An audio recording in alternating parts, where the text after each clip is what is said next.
Section 1. You will hear a woman calling a local museum about children's art and craft workshops. First, you have some time to look at questions 1 to 5.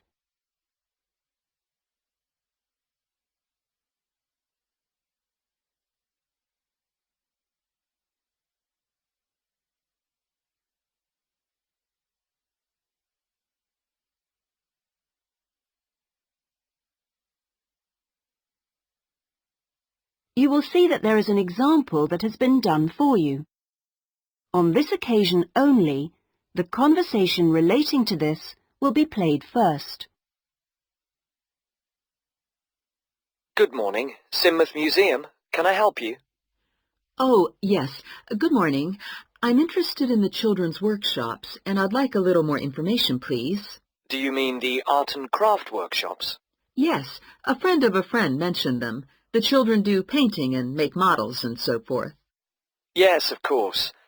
Where to begin? First of all, as you probably know, they run every Saturday. The workshops are organised every Saturday, so Saturday has been written in the space. Now we shall begin. You should answer the questions as you listen, because you will not hear the recording a second time. Listen carefully and answer questions 1 to 5. Good morning, Sidmouth Museum. Can I help you? Oh, yes. Good morning. I'm interested in the children's workshops, and I'd like a little more information, please. Do you mean the art and craft workshops? Yes, a friend of a friend mentioned them. The children do painting and make models and so forth. Yes, of course. Where to begin? First of all, as you probably know, they run every Saturday. Fine. And what about ages? Well, all ages from 5 upwards are welcome, though we do ask that children below 8 years of age are accompanied by an adult. Fine. That wouldn't be a problem. What about cost? Well, I think you'll find them very reasonable. It's £2.50 a child, with 80p off for 2 or more children from the same family. Oh, yes. Very reasonable. And are they held in the main museum? Not exactly. They're nearby. Could you give me the full address? I don't know the area very well. Yes, it's Winter House, Right. and that's in Tamer Street. Could you spell that, please? Yes, Tamer Street. Lovely. And I do need to tell you that there's a security entrance, so you need to press the green button for someone to let you in. Don't press the red button, please. But don't worry, it's all clearly labelled. Okay. And one more question. Is parking available nearby? We're driving in from out of town. Your best bet is to leave your car at the back of the library. On a Saturday morning, there are plenty of spaces there. It's right next door to the museum. And can I ask about booking places? Yes, and I must tell you, you really should book by calling the education department here. Oh, I'm sorry. Should I have rung them instead of the main museum number? No, that's fine this time. Please don't worry. But for future reference, I'll give you the direct number. It's 200-765. Great. I've got that. Before you hear the rest of the conversation, you have some time to look at questions 6 to 10.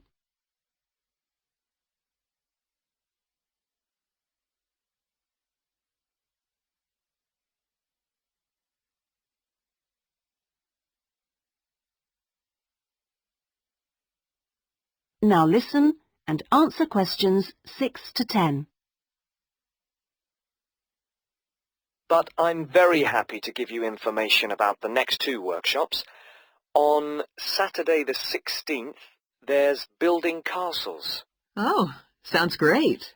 This involves quite a bit of glue, so just make sure the kids are in old clothes. I know. Ones I don't mind getting mucky. Exactly. And if possible, could you bring along bottle tops, which the children might be able to use in the models, you know, as decoration? We'll certainly try to find some for you. Then the following week... That'll be the 23rd, won't it? Yes, that's right. On that day, it's what we call undersea worlds. This is where they make scenes with fishes, underground caverns, and so on. Is that likely to get very dirty? Lots of paint splashes? Not really, so we don't recommend any special clothes for that one. But if you could search out some silver paper to bring along to use in the sessions, you know, it's shiny, it looks like water, that'd be great. Yes, of course. We'll see what we can come up with. Well, thank you ever so much for all your help. The sessions sound really good, and I'll certainly book up for the next 2.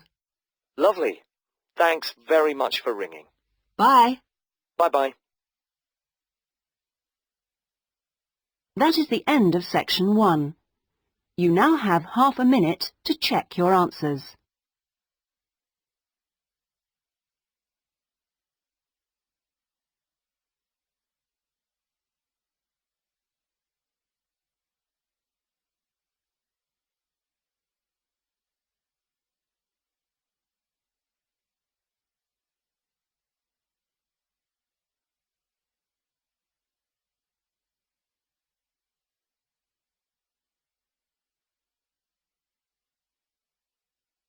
Now turn to section 2.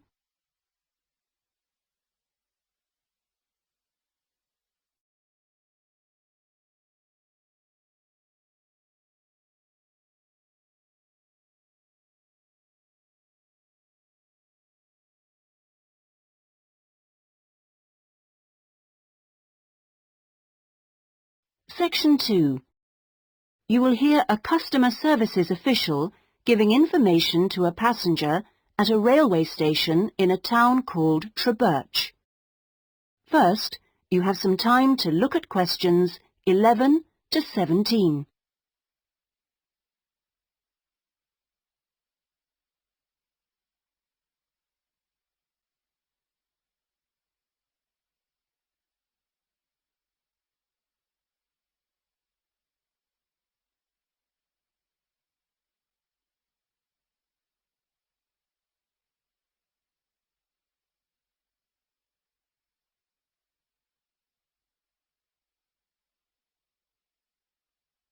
Now listen carefully and answer questions 11 to 17. Hello. My family and I are staying here in Trebirch for a week or 2, and we wanted to know about the train services. We're hoping to do a few local trips. Okay. Well, I can give you lots of details about all the trains going from Trebirch in the southwest. This leaflet will be very helpful, but I can tell you some of the main things. We've got 2 main train stations in the town. King Street is for local commuter lines and regional services. What about trains to London? I'll need to go there on business for one day. Then you need to go to Central Station. That's for all the national services. There are regular trains to London. They leave Trebirch every half hour on weekdays and every hour at weekends. It takes about 2 hours, a bit longer on Sundays. You've got a choice of first and second class, and there's a buffet car, though refreshments are included in the cost of a first-class ticket. Ah, right. And have you got any information on different ticket types? Yes, there's a range of ticket prices depending on when you travel and when you buy your ticket. There's a standard open ticket, which doesn't have any restrictions. This can be bought in advance or on the day. You can also get various discounted tickets.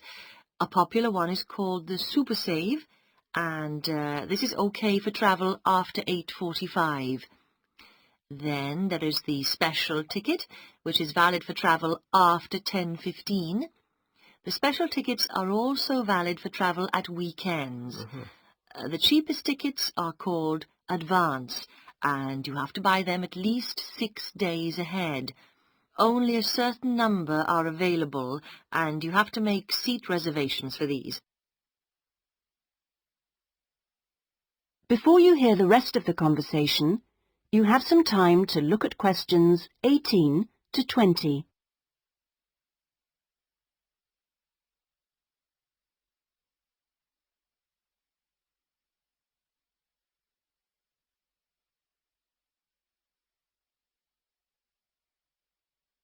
Now listen and answer questions 18 to 20. Thanks. And are there lots of places to go to around here? Oh, yes. You can enjoy many days out. There's the Merthyr Mining Museum, which is only half an hour from Trubirch by train. Your children will find it just as fascinating as any theme park, and they can ride in the original miners' lifts and on the coal trains. There are special excursion tickets which include entrance fees. Mainline trains also offer direct services to Bristol, where you can visit the docks or spend a great day out with the children in the zoo, which is set in the parkland that used to surround the old castle. Special family away day fares are available for this service now during the school holidays.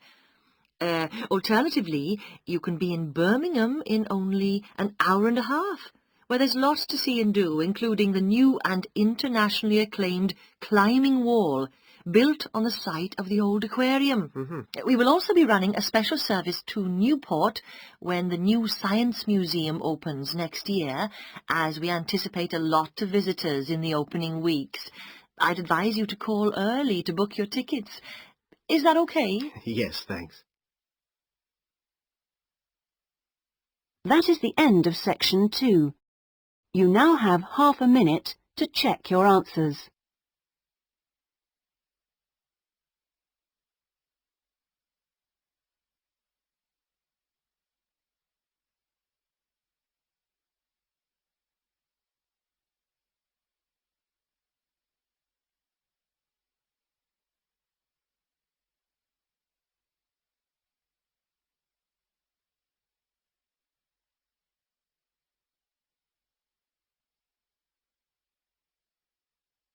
Now turn to section 3.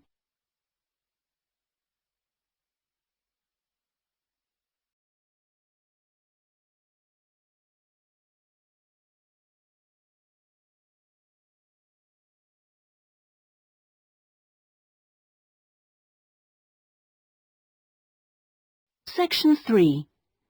You will hear a discussion between a tutor and an education student called Sandy about the student's dissertation.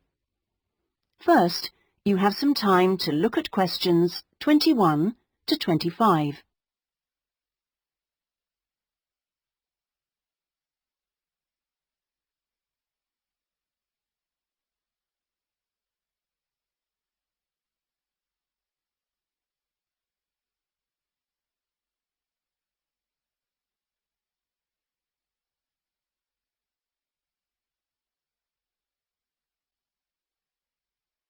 Now listen carefully and answer questions 21 to 25. Hello, Sandy. How have you been getting on with your dissertation? Fine, and I've been working hard on the various action points we agreed on our last tutorial. Do you want to talk me through what you've done? Yeah, sure. Well, we agreed on 3 main targets for me to aim for.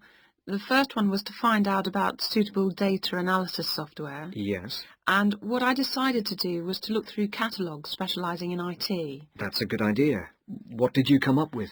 I found the names of 2 promising ones. Right. But I also thought it'd be worthwhile talking to a lecturer. Oh, right. Who did you see? Jane Prince. Do you know her? She's in the computer centre? Yes, of course. She's the new head. Yes, well, she was very helpful. Oh, that's good.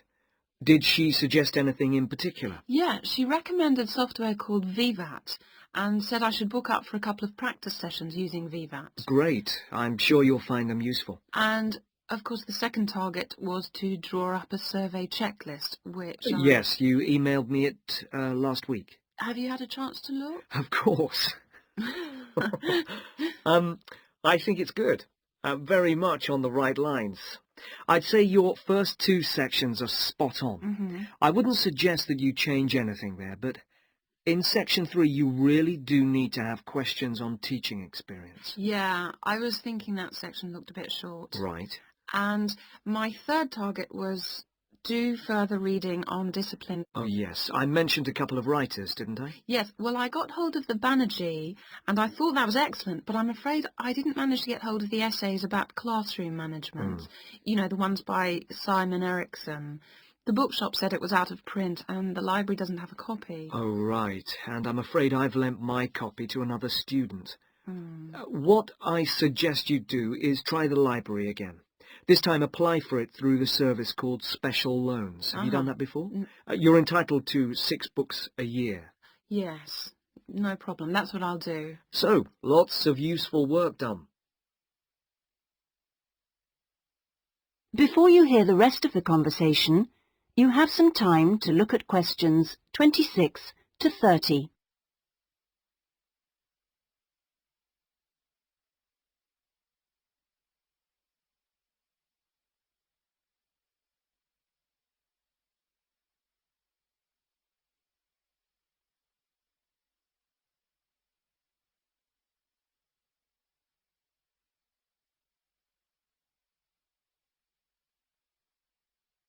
Now listen and answer questions 26 to 30. So let's look at some new targets. We'll start by having a chat about your Chapter 1. I very much enjoyed reading it. Your written style is very clear, and you've included lots of interesting descriptions of education in your target area. I've just got a couple of suggestions for some additional work. Of course. Could I just ask, what do you think I should call it? Well, I'd go for something like context review. What do you think? Well, short and to the point. Exactly. Now, as regards specific areas to work on, I'd be quite interested to have a few more statistics about the schools in the different zones. Oh, that wouldn't be a problem. I can get them from the internet. Great. And although you did make a reference to quite a few different writers, I think you should aim to cite more works written later than 2000. Okay. That's more difficult, but I can try. When do you want that done by? Oh, it's not urgent. I should aim for the end of term. But in the meantime, I think you should also be thinking about Chapter 2. Should I be drafting it already? No, but I think you should note down its main sections. Yes. You know, I always find that the hardest part... I always find it helpful to put some ideas on index cards. Yeah. And then you can sort them and even lay them out on the floor. It's a real help. Well, I'll certainly try it. When would the deadline be for that? My advice would be to get it done before you embark upon the research. You can always change it later if you need to. Okay, I'll get going on that then. That is the end of section 3. You now have half a minute to check your answers.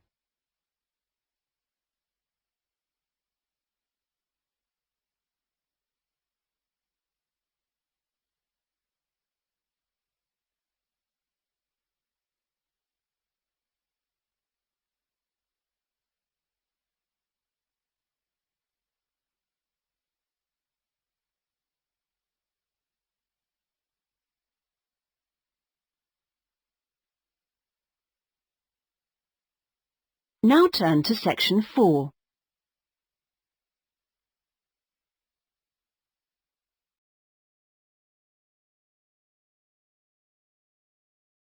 Section 4. You will hear part of a lecture about the history of moving pictures. First, you have some time to look at questions 31 to 40.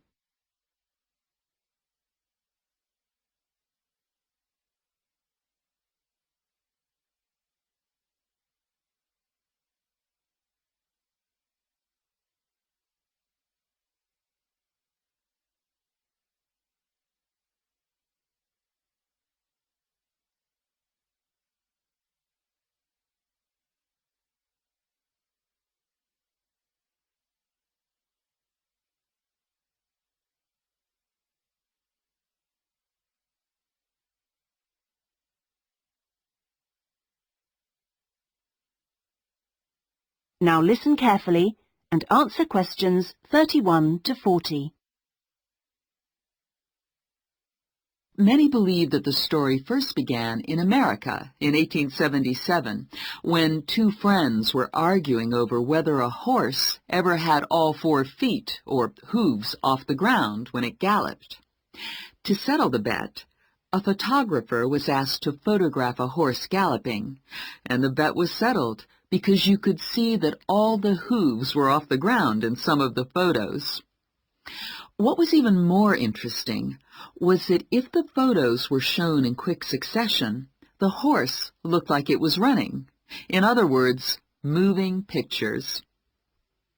The person who became interested in taking the moving pictures to its next step was the famous American inventor Thomas Edison.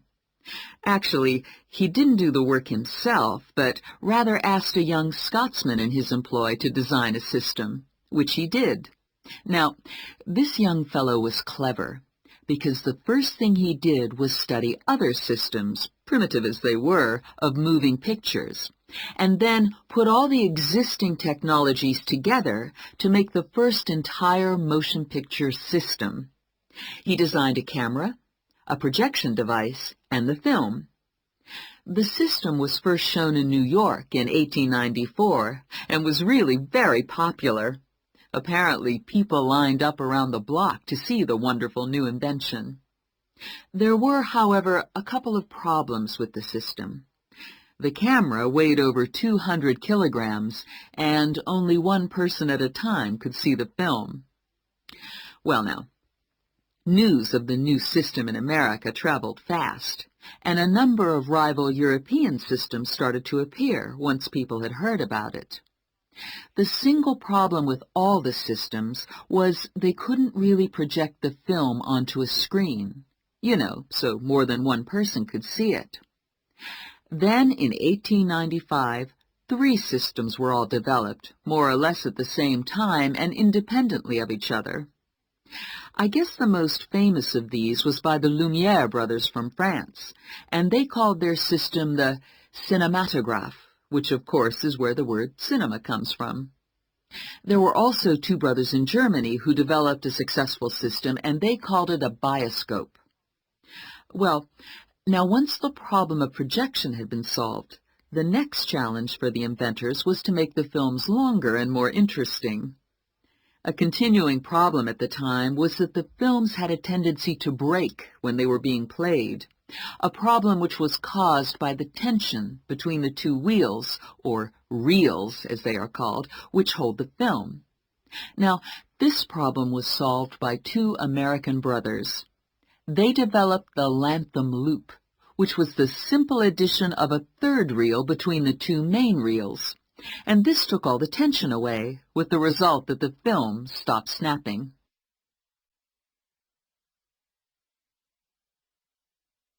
So now there was a real possibility of having films of more than 2 or 3 minutes. And this led to the making of the Great Train Robbery, the very first movie made.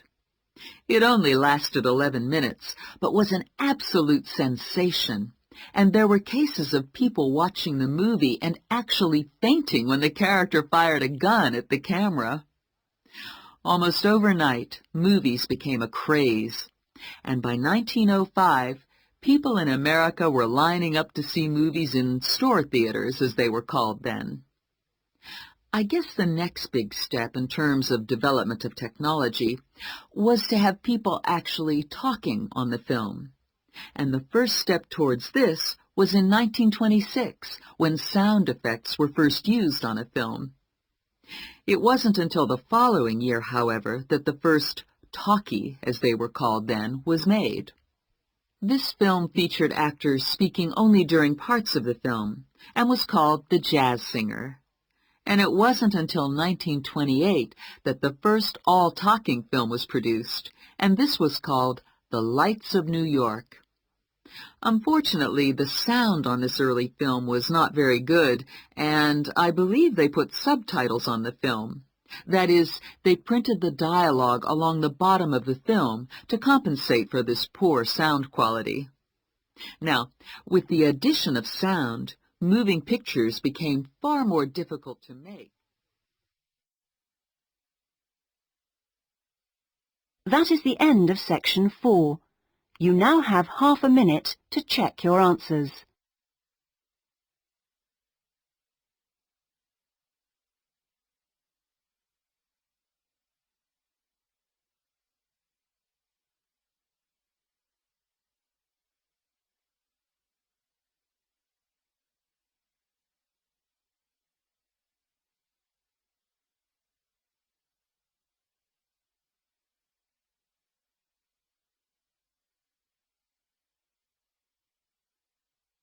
That is the end of the listening test.